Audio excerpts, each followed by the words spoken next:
اهلا ومرحبا بكم في حلقه جديده من حلقات معانا مفيش شخير. حلقه النهارده هنتكلم فيها عن الشخير عند البنات. ياه، ده موضوع مهم جدا. موضوع هل فعلا البنت ممكن يحصل لها تطلع صوت وهي نايمه؟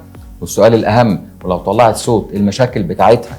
طبعا الشخير عند البنات وخاصه السن بتاع 14 و15 و17 و20 سنه مشكله كبيره جدا، ونعرف بنات كتير جدا بتجيلي مخصوص ورافضه موضوع الارتباط، رافضه موضوع الجواز، عشان كل اللي في البيت بيقولوا لها انت بتطلعي صوت وهي نايمه. طيب اسباب الشخير عند البنات ايه ومشاكله؟ اكتر سبب الحقيقه بتشوفه للشخير عند البنات هو اعوجاج الحاجز الانفي، وبرضه مشاكل تضخم اللوز عندها. عشان كده الكشف مهم جدا. طيب والمشاكل اللي بعد كده، هل بس البنت بتطلع صوت وهي نايمه وبيعمل لها مشاكل ويمنعها وترفض اي عريس يتقدم لها؟ لا، اكتر من كده الحقيقه.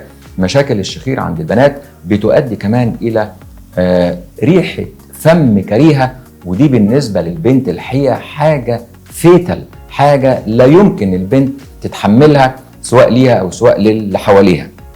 عشان كده موضوع الشخير عند بنات من المواضيع المهمه جدا جدا، وكتير جدا ان هم بيفتكروا ان موضوع الشخير ده شيء طبيعي، ويبتدوا ياخدوا بخاخات، يبتدوا ياخدوا حاجات مثلا توسع الانف، نقط للانف، ياخدوا بخاخات للانف. طبعا للاسف الكلام ده كله ما بيجيبش نتيجه. عشان كده لازم تتعرض على التخصص، طبيب متخصص في علاج الشخير، بنعرف ايه السبب، سواء لو كان حاجز انفي عمليه بتتعمل، او لو كان في تضخم في اللوز وبتتعمل، وبكده بتنتهي مشكله الشخير تماما عند البنات.